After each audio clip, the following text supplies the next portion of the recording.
Post-traumatic stress does it. First attention, second attention. In looking for common ground with everyone really, but particularly with the young woman, I find that I must enter into a narrow scope on our acquaintance. An unnatural, contrived bicognitive mental state of reference that requires translation from her conversation to my own perception of her feelings without deviating too radically from them.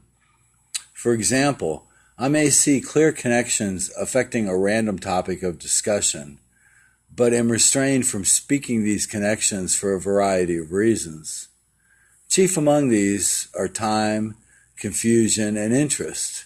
Compounded between me and the company addressed is complicated to the second power. In my animal perception, I see a person's intent, but in her first attention, I have no idea what priorities separate her immediately from perceiving what she feels, as I can see in her animal nature. Still, as we become acquainted, these narrow, confined connections may flesh out and reach common perception. I share this dichotomy with every person in common, yourself included.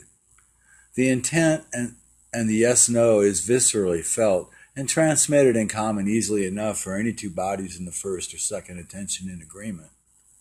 Confusion arises between the two if our attention numbers are not in agreement, or if the bicognitive frame is pushed out of fascination into discomfort. These may alter, change, affect, or be affected by the slightest word or circumstance, change into any infinite aspect outcomes.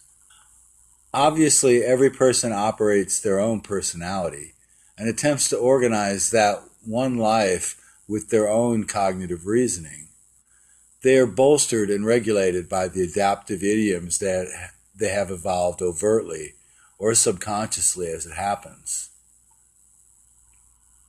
Identity constitutes the core energy of every human being because identity is the key to our intent and to mastering each of whatever true power we possess at the present moment. Idioms have no rules, restrictions, or boundaries. Idioms are unique expressions of power suited to be attached to personality. Sometimes overt, often passive, or direct, or misleading, these idioms allow us to best affect a given situation with the actual power we possess, regardless of how we are perceived. Habitually, for most persons who follow dominant culture, our idioms evolve naturally, without having to be contrived. Typically, dominant culture will always be seen to exist in the first attention. This is the spectrum of each person's intent and perception in dominant culture forms with our tonal, our system of understanding the hierarchy of values in life. And so our preferences are all directed from the first attention. Any person employed by another is nearly always required to maintain the first attention. This simply means that we must focus exclusively on certain specific directed aspects at all hours that we are employed. This leaves little or no time to notice and absorb our natural human inclination towards our excluded aspects in feeling, dreaming, and seeing. These aspects are often limited or subverted from many persons' professional experience, so they become themselves trapped by the very principles they claim will guide them. Only those satisfactions offered finally in the first attention are power, money, and sex, and each is only real or implied. When a person learns to see, she can no longer be satisfied by the same old incentives. A paycheck, an edge over a competitor, leverage in the market, or attaining sexual favors.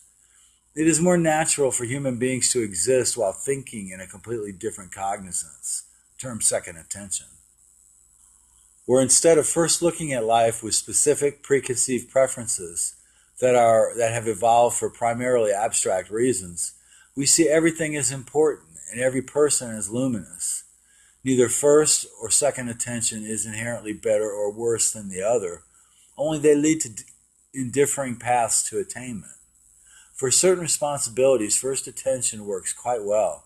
For persons of normal capacity, with responsibilities or ambitions of a specific nature, typically power, money, and sex. Objects best had by a person's reason. The way of the second attention does not differ greatly from the first attention, except that it seems as its opposite in some basic aspects. With the second attention, we become aware of infinity as an unambiguous aspect of our every moment, thought, and intention. The things we say and do as human beings are always mere distortions of our thoughts and intentions. Even when our plans work out well, they still always differ in important ways from our intent. But this is inevitable with human beings' lives, where satisfaction is found for most persons in the first attention, and even such victories are rare and notable. In contrast, those in second attention become aware of everything around them.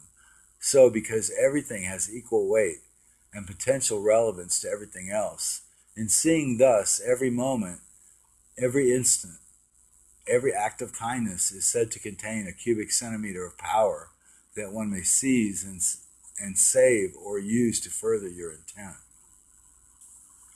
With that comes the ability to change up mid-plan, with only a slight distant consideration. And thus human beings are capable of accomplishing goals by that, goals that others would not attempt, thinking they are impossible. The limits of the first intention are that in time it calcifies the tonal with a laundry list of things one must do and must not do that prevent us from reaching beyond our own perceived limitations.